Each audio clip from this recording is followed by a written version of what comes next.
it's bringing a massive range of blokes from all different walks of life together for that common goal of preventing suicides in men in Australia, the world, whatever. But also working together as therapy, I guess, to helping the homeless and helping the less fortunate. That's John Denholm. He's the founder of South Australia's huge volunteer-run men's support network, SA Brothers. John started the group back in 2017 on the back of going through his own mental health struggles and coming to the realisation that the men around him needed a platform to support each other. I was always brought up, I guess, in that generation of toughen up princess. You know, you'll be right. Looking back on that played a big role in not reaching out for help earlier, I suppose. He never intended for it to be a big deal, but with so much demand, the network quickly ballooned out to include more than 25,000 active members. John now carries the massive workload of keeping SA Brothers running alongside his right-hand man, Jarrad Wadmore, with the help from a crew of lads who put their blood, sweat and tears into actively serving the community through volunteer work based on helping men locally. Run it between our jobs and our families and our social lives full time. And you're not doing enough, apparently. They also have the full-time job of monitoring the Facebook page. That's a constant stream of men looking for advice and support for everything from their mental health to needing help finding work or just looking for a chat. We've had numerous stories of people contacting us directly and saying, you guys are the reason that I'm still here. SA Brothers is the only group of its kind in the country and is a shining example of what's possible when men band together for no other reason than to help each other. Handing out sleeping bags and blankets and guys that I hadn't really sort of met before, but to see them, and I knew they were struggling, to then help someone else, and just the look on their face to say, I've helped this person, and feel a bit of pride and get a bit of fire back. The group makes a massive difference to thousands of lives each year, yet still struggles immensely to find the funding needed to cover costs. Bugger all funding. Yeah. No backing. Just manpower. Like I said, no one's written a book on how to do this. Sometimes the drive to do the right thing takes a heavy personal toll, but for these guys, it's simply too important to quit. It's what I do in my spare time. I go to work, I come home, I'm doing stuff for SA Brothers. I'm trying to better us, I'm trying to network, I'm trying to get grants, trying to help people. It's what I do now. Welcome to Young Blood, an award-winning podcast on a mission to make the mental health of young men a top priority. My name's Callum McPherson, I'm a journalist, and this is our platform to open up and share stories of what we've been through because we're not alone. Let's do it. So John, when did you first struggle with your mental health? I guess from an early age, I suppose, during high school, those early years. Yeah, I was fairly heavily bullied through school.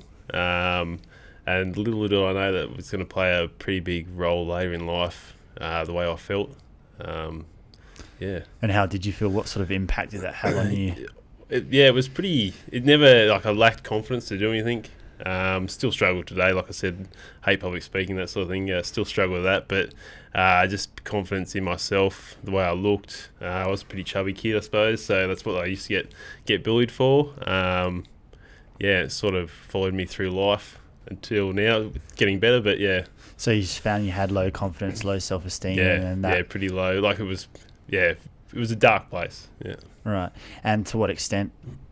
There was a couple of times where I was pretty on the edge of considering ending things. Luckily, there was a couple of things that sort of pulled me up. Nothing to note down, but luckily I got through that and saw that there was, a brightness to the dark side of things. And so, how old were you at that time? This is ranging from 14 to 18.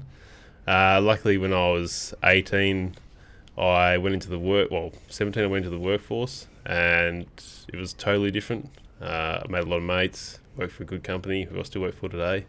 Really turned things around. So, Jarrad, what about your own experience mental health wise through your life? Yeah, mine kind of crept up on me, so to speak. My mum passed away in 2004 after a pretty long battle with cancer, so growing up with that, going into remission and then thinking everything was okay, and then a few years later it would come back again. So it sort of crept up, and then moved overseas for work in 2011, and I'm always one to sort of just push everything down and then deal with everyone else's issues because Yeah. it's easier to help other people rather than deal with myself.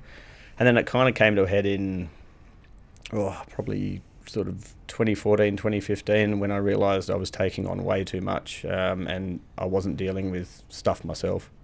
So you were using other people's problems as a bit of a distraction Yeah. for yourself to not have to face that, but then obviously you can't ignore it forever. No. And it builds up and It builds up and then you don't realise it until it sort of comes to a bit of a head and Yeah. you realise that. And what did eventuate? I was a culmination of things like my relationship with my girlfriend at the time, and then work stress and being away. Like I said, I live and work overseas in Hong Kong, and it just sort of came to a huge head. And I flew back to Hong Kong, and I got there, and I thought, what am I doing? And just sort of almost broke down and went to see the company medical doctor, and I said, just can't do this at the moment, and took a bit of time off to sort of find myself and got some help. And how did you guys used to view mental health before you went through these sort of significant periods? I was always brought up, I guess, in that generation of toughen up, princess. You know, you'll be right. Looking back on that played a big role in not reaching out for help earlier, I suppose. That was your inner dialogue as well? Yeah. It was always like that older generation thinking, you know, if you speak up saying, you know, you're struggling, you know, you're a girl, or, you know, you're weak, you know, and I guess that's what our mission is today, to completely flip that around, so people aren't struggling, so they can reach out and make it completely different, I guess, to what I went through. And, you know, there would have been a lot of people worse positioned than I was, but it's definitely affected me in later life. And what about you, Jarrad, in terms of how you used to view it? Has that changed over time? Oh, definitely. Now, especially working with SA Brothers in the last 3 to 4 years, it's a real issue. And growing up in school and sort of early adulthood, I guess, you don't really hear about mental health. You don't know what it is. I had no idea that I was actually having issues at the time and didn't really have an idea of how to deal with it. So there's no real education sort of for the early part, at least in school, or once you finish school, then, you know, where do you turn if you've got issues? And that's the sort of like what John said is our goal and mission as with SA Brothers is to actually get that sort of word out there that there is hope, there is help, there is always someone that has either been through that issue or that has gone through problems in the past that we can help. What helped you bring you guys back up and feel supported when you were struggling? So I guess it was a combination of a new relationship and a new breath of wind, I suppose. A new career as well helped. But like I said, still to this day, it's still got lasting psychological effects, I guess. Nothing crazy, but still, there's still a lot of moments, especially with SA Brothers and the position I'm in, that I doubt myself. There's always a lot of self-doubt. Like imposter syndrome and that sort of thing? Yeah. You know, and we do get a lot of stuff. You know, you're not doing enough. You know, you should be doing more. You should be doing better. Yeah. Fuck, that's a And bit like, harsh. this stuff really eats away at me because I'm so emotionally invested in this group. But yeah, I guess, like I said, the turnaround was that fresh relationship, the new career, and the thought that I really wanted to do something to help people that have been in that position. Did you ever seek help? Not until I started SA Brothers. Yeah. Funnily enough, and still to this day, like we spoke about before, you end up taking on other people's problems and neglecting to deal with your own, which is fine for a short period Until you've got a lot of other But it's people's not problems to sustainable. deal with. Yeah. Yeah, because we can't help anyone else unless we're looking after ourselves. Exactly. Yeah. And yeah, it's all well and good to want to put others first, and there's amazing power and strength in that, and the community needs it, but you're not going to be any good after a while if you forget to take care of yourself sort of along the way. Yeah, for sure. So how did SA Brothers get started? So we were on a similar forum, I guess, online. None of us knew each other, and we decided to start a group in SA. And originally it was just blokes coming together to make new mates. And then once we got a sort of a chat group going, I suppose, I thought, well, this is a good chance to try and do something for, you know, blokes in similar positions. So in late 2017, I started the page, and it's grown from there. How pretty many quickly. how many blokes were sort of in that little group at the start? Probably like in the small group, probably 6 or 7. In the large group, like at 80 in the chat sort of group. Yeah. And so, what did you guys find at the time that you launched it, and in the precursor groups? What did you get out of coming together with other guys and sharing this stuff and having those original meetups?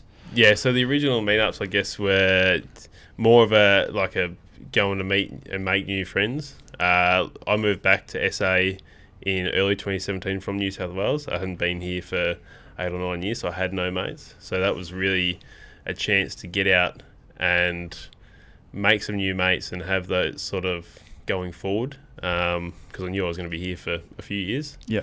And I think that was the intention from a lot of the other guys as well. Obviously, a massive part of SA Brothers is mateship as like a key word.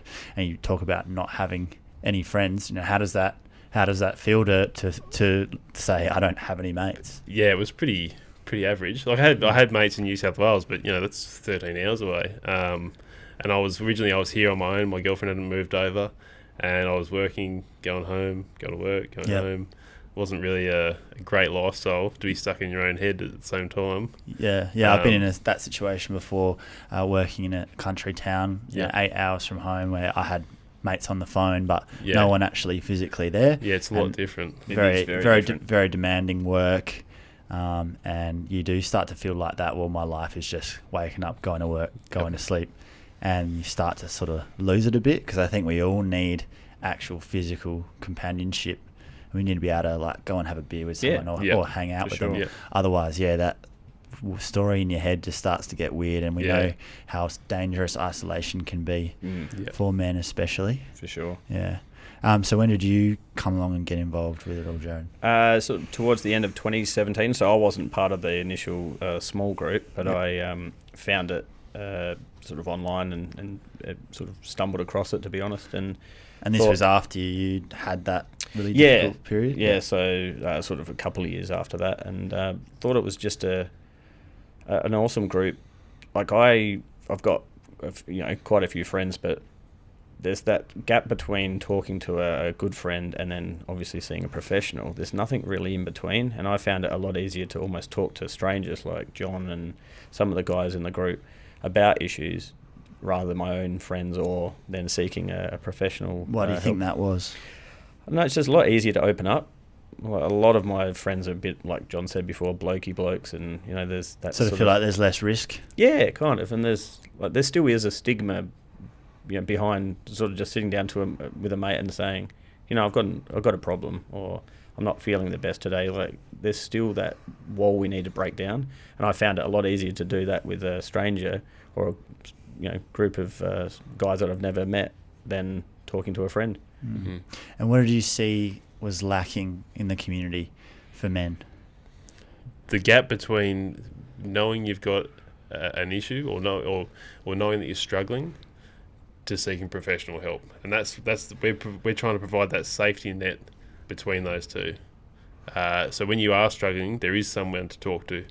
There is someone who's probably been in that position that you have been, that can offer you advice or that can point you in the right direction. And that initial phase is so important, because I think what we want is some reassurance that we're not a freak or we're not crazy. No. Yeah.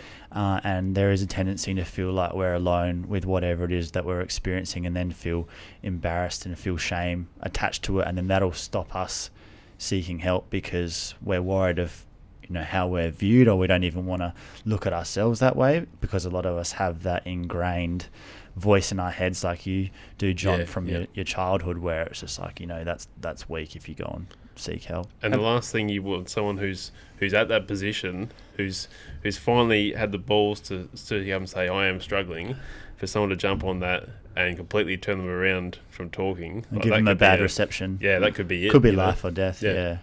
We've both completed mental health first aid training, and I found it was an amazing course, but there's a distinct lack of help at the start.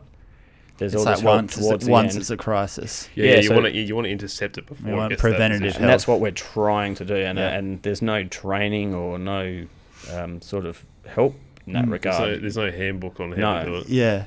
And I suppose a lot of the funding and the attention goes to, as you're saying, the other end of the Someone spectrum. on the edge. Yeah. Once it's already a big problem, rather than how do we sort of recondition ourselves or change the next generation so they don't end up in that spot in the first place. We much rather sort of talk to someone at the start who might say, I've got an issue, then they get to the precipice and start thinking, oh, I've got to end it all. It's a lot easier to intercept it, like John said, at the start than at the end. And I think blokes are really good at justifying things to themselves and pretending like something's not really a problem, and it's not a big deal until suddenly it is. And then it can be too late. What did you guys expect SA Brothers to be in the beginning? Nothing. I didn't think it was going to grow so far, and like we've got a pretty big list of achievements, which is incredible. In only like honestly, 4 years. Yeah, when you think about what we've been able to achieve together, it's amazing. It really is. Without bugger all funding. Yeah, no backing. Just manpower. Like I said, no one's written a book on how to do this. Like we've stumbled through how to incorporate as an association, run it as a not-for-profit, run it between our jobs and our families and our social lives full time. And you're not doing enough, apparently. Yeah. We've got very forgiving partners and wives. Let's be honest, they are the rocks. Well, but they probably appreciate that it makes you better blokes. So being a part of it all. They know that deep down it's for a fantastic cause. So, but look, the original goal was to stop one person from suiciding. We've had numerous stories of people contacting us directly and saying you guys are the reason that I'm still here. So I mean that makes it worth it. That's what we do. What is your gut reaction when you read those messages? It's I can't even describe it. It's bloody humbling to know that we've made a difference to 1 or 2 or 3 people from ending their life. Just a couple of blokes jumping online and sort of providing that safe space is pretty amazing. And I don't think we give enough credit to that for ourselves. We just go, oh, we've done that, and then go to the next person or go to the next thing. And when you've just said that, I'm like, actually, that's pretty huge. Yeah. Or focus on the one negative thing. Yeah. Out of 100 positive things. We tend to do that. Yeah, we all tend to do that. Why do you think 25,000 blokes have been so receptive to it? It's bringing a massive range of blokes from all different walks of life together for that common goal of preventing suicides in men in Australia, the world, whatever, but also working together as therapy, I guess, to helping the homeless and helping the less fortunate, whether it be someone who's nearly on the street themselves or, someone who's a lawyer walking shoulder to shoulder on the street, handing out sleeping bags to the homeless. Like, that's awesome. Everyone's a brother, Yeah, that's a great way to put it. Yeah. What have you seen it do for people's lives? Obviously saved lives, but just even on the lower end of the spectrum, we see people posting on it all day, every day. Well, we've helped people out with emergency accommodation if they've had an issue sort of with being kicked out of their house, or providing our emergency style food hampers for particularly in COVID. A lot of people have lost their jobs, and they've literally put on the page, help, I can't afford to feed my family tonight, and with sort of raised funds ourselves to keep these hampers and go and hand them out, and we can actually see our work, face to face. You give a hamper to someone and they're just shocked. You meet them, you talk to them, you hear their story. It's amazing. It's emotional, yeah. And then it's only until they send a message to the page like a day or two later saying, this, I can eat for a week. Yeah, and sometimes they might never send a message. Or exactly. It's not about the credit at all. It's just, just to know that they can feed their family for a week. And it's very noticeable that there's a massive focus on service for SA Brothers. You guys are always doing something somewhere, trying to coordinate something, which I'm sure does your head in. He's the busiest guy on the planet, I swear. But that real hands-on community service, what does that do for mental health, serving? I think getting blokes involved on the actual hands-on stuff, not just saying, let's donate some money to this. We don't know where it's going. We can't get involved because it's all behind closed doors. We're completely different. Yeah. It's getting people who donate, who also they're on the day doing stuff hands on the ground, and stuff in the background, they can actually see what we are preaching is actually getting done. You know? I think also it pulls you out of your own little world. It does. That's where all the trouble is, and where we inevitably always get stuck. It's like I said before, it's like a therapy for some people. It's like a time away from, you know, the struggles that they're facing, or an avenue that they can talk to other people at the same time as help out other people. And then if they're struggling and they go and help someone else that's struggling, it already shows them like, oh, there's plenty of people out here who are doing it tough in some sort of a way. Yeah. And we found that when we did our winter drive last year, handing out sleeping bags and blankets, and guys that I hadn't really sort of met before, but to see them, and I knew they were struggling, to then help someone else, and just the look on their face to say, I've helped this person, and feel a bit of pride and get a bit of fire back, and it was really, really cool.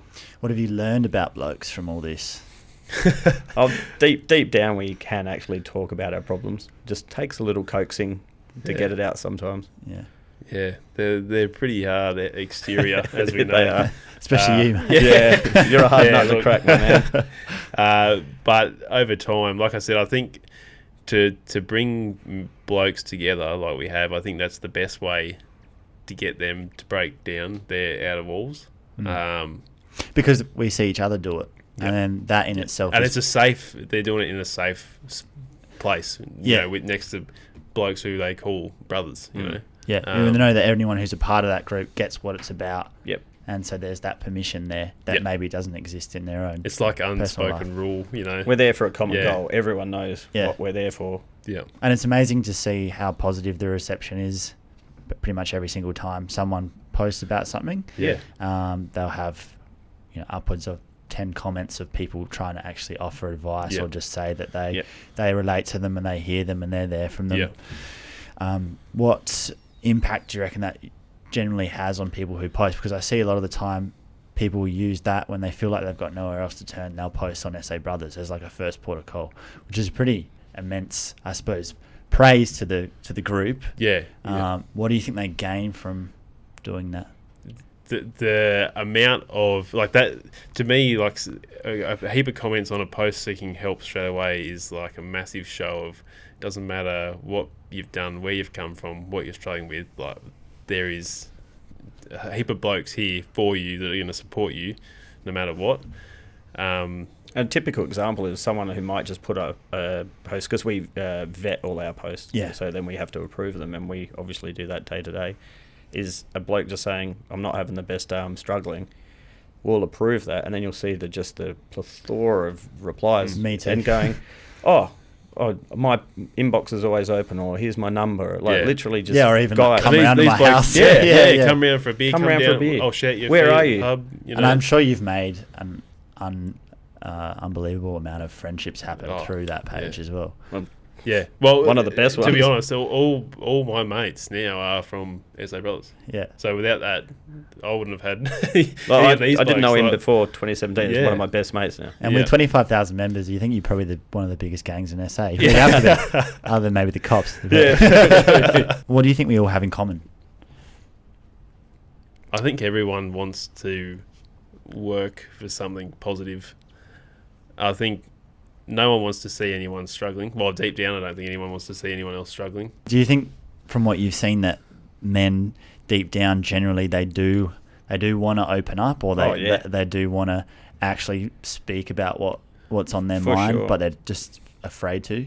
I still think there's that generational division between the older blokes and the younger generation. I think probably because that's when we were raised, and those childhood years where your brain's so malleable and you really ingrains those views. I suppose that's why it's so important to do this work now, because when we're raising our sons, and other people who are part of the group and who are thinking this way are raising the next generation of boys, and then after that perhaps they don't have that knee-jerk reaction or that voice in their head. But it's really a generational thing that we're talking about. Definitely. It is. And like you said, I hope going forward we can leave a legacy where that's not an option. The stigma is gone. There, you don't have to fear about speaking up when you're struggling. No.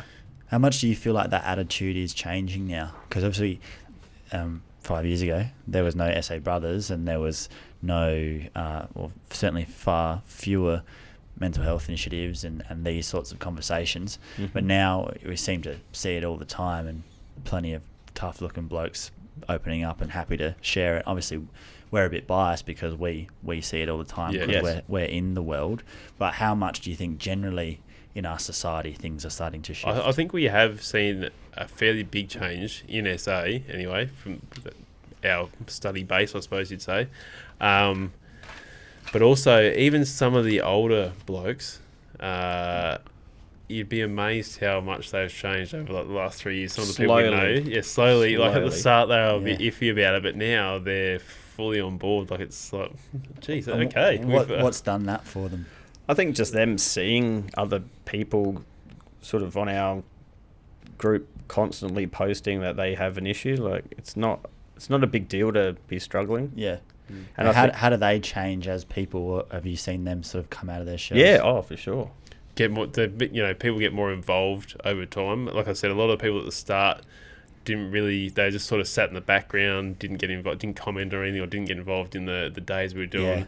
But over time, suddenly you see them turn up at events or at at winter appeal or the summer appeal, and it's like, oh, okay, you do care. Guess that's just people playing it safe and it shows that there is that apprehension, and of course, talking about trying to break down a massive societal stigma. It's a big thing. That does. See, they themselves would have been taught all their lives. Yeah.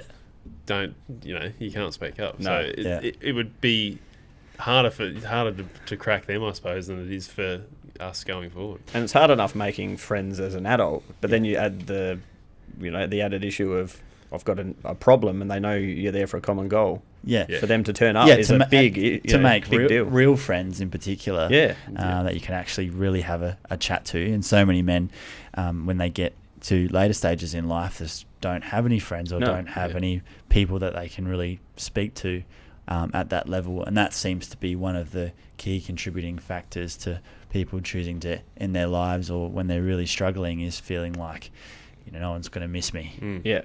And I've got no one to really chat to. For sure. In what ways do you think men are sort of hard done by in society? Is there things that pop up continually on the page that really sort of stand out? Or it's a bit of contentious subject. There you go first, mate. The one we see probably the most is access to children after divorce. Is a huge problem. It's like I said, a very contentious subject, but the daily we're getting posts saying, who do I turn to? I need help. Is there a lawyer? I haven't seen my kids in years, and that's like heartbreaking to see, but it's just constant. We see it every day. Yeah, and that's obviously devastating for men when they lose access to their kids. Our biggest issue, I guess, is we don't want to be seen as an organisation that's completely male. Like we're male focused, but we don't want to be sexist. If you understand what I mean. Of course. Which makes it incredibly hard. You don't want to be sometimes viewed as being misogynist. That's right. Yeah, because you want to. It's all about supporting each other. It's not about bagging the opposite sex. No, and our main focus is men's mental health. But we're going to help anyone that we can. Anyone that comes to us that asks for help, we'll do our best to help. Have you had some issues in the past with things sort of getting a bit beyond your control? I suppose you can always shut posts down and that sort of thing. Yeah, we vet posts before they go up. So if one comes up that's going to be a bit dodgy, or not dodgy, but we'll be worried with the responses that we're going to get, then we monitor it. Yeah, and if it does get out of control, then we turn it off, so no one can comment. Is that pretty stressful for you guys? Like with only work, anything can be screenshot on the internet these days. So you can imagine if someone replies that's not appropriate, that can be taken out of context and screenshot and posted elsewhere. Yeah, the good name we've worked so hard to get just goes out the window. And you can't.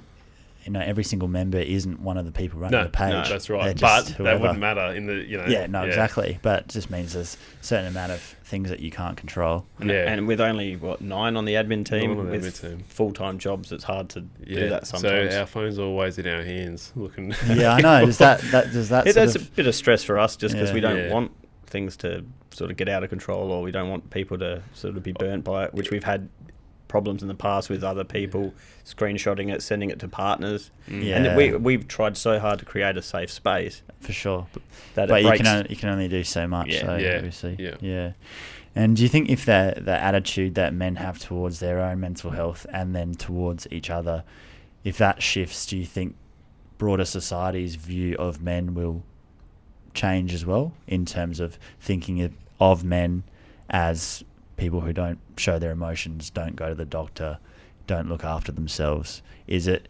men having to lead from the front and prove that that's not the case that is going to change the view of others? I think so. Yeah, I think so. Yeah. I can't. I think it would. Yeah. I definitely think if we try and lead by example, I suppose, and say it is safe to speak up, it is safe to go and do these. Go to your doctor when you're struggling, that sort of thing. That will then push that idea onto the rest of them, I suppose. It'll become the new normal, so to speak. That we've guys have sort of built up this barrier for so long, and are taught to it's weak to speak up and that kind of thing. That if we keep sort of doing it ourselves and promoting that it's not, and eventually I think that'll become the new normal. So there's not a problem to have a problem. Are there other groups like you guys doing this in other states at this level? I feel like we need a national one. I think I so. don't believe so. Not what we do. No.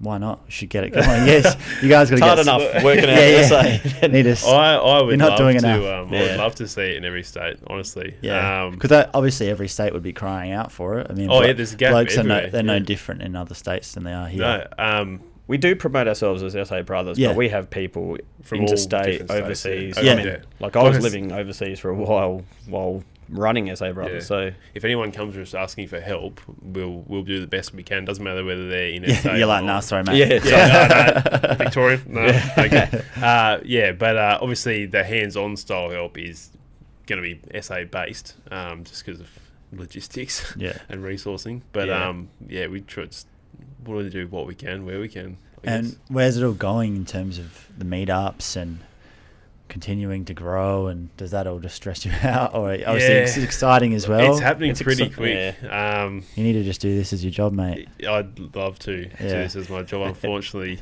you need to get it paid. won't pay my mortgage. Yeah. We do a lot of driving around the city, delivering these hampers and networking and seeing people that are struggling as well. We'd love to try and get some office space somewhere. Like a central hub, I guess. Yeah. Sponsorship. Some decent funding, because as you know, to do anything you need money. Yep. Up until now, we've struggled through, which has been fine. But it can only go so far as well, and especially when you're trying to stretch out and deliver more. You need some funding. Like I said, I'd love to do this as a full-time job. Currently, I have a full-time job that is very demanding. That I'm struggling to stay on top of both. Does it get to be a bit much? In the last 6 months for me, it's been pretty, Which I suppose is a credit to you for how much it's grown, and I suppose how many people rely on it now. But at the same time, I've thought about bailing before. Just because it was getting crazy, and I just can't. I can't do it. I can't see someone else take over the amount of work and stuff that I've put in and the team's put in. I couldn't do it. I'm stuck. It's good. It's a great thing to be stuck in, I guess. What does it mean to you?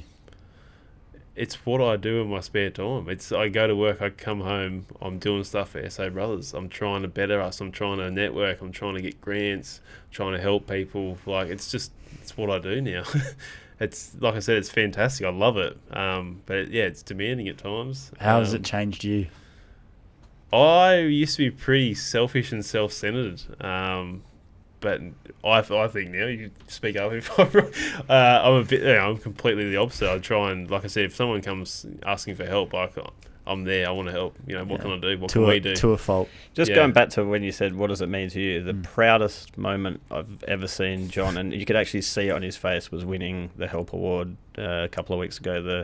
The recognition that all this hard work, the endless hours after, Jess, his lovely girlfriend, dealing with him on a day-to-day basis of all it's the a roller stuff. coaster. But seeing the him award's really for her. Yeah, basically. But seeing him on stage, accepting the award and seeing how proud he was and to come to fruition was just like, it made me sort of tear up a bit, because it was like, this is why we do it. Yeah. You know, we know we're getting, I mean, we don't do it for the award, don't get me wrong, but the recognition that we are actually making a difference. Yeah, and I suppose it's that moment where you're not proud because you won a thing. No. You're proud because it hits you just like what you've managed it's a culmination what of you've the managed last to 4 create. years, which at times have been A rocky average. road. Yeah, Yep. it's been a journey. Yeah, and that's when you find out if you're truly passionate, because it's one thing to have a bright idea and start off doing it, and it's quite another to keep it going when there's Push on through. when there's no money coming in and more demands. Yeah, It's tough to do. Yeah. So how do you plan to keep it going?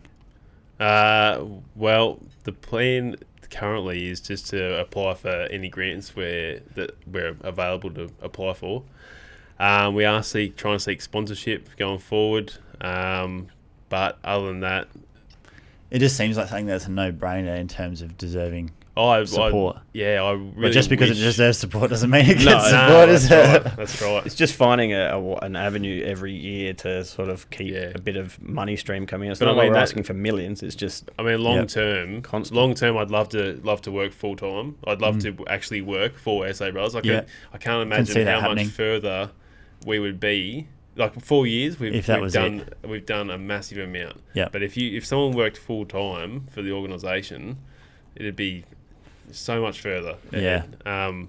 And it's so worthy of that. Yeah. because it's amazing how much it costs to become a registered charity, which is probably our next goal, and NGR status, which is another.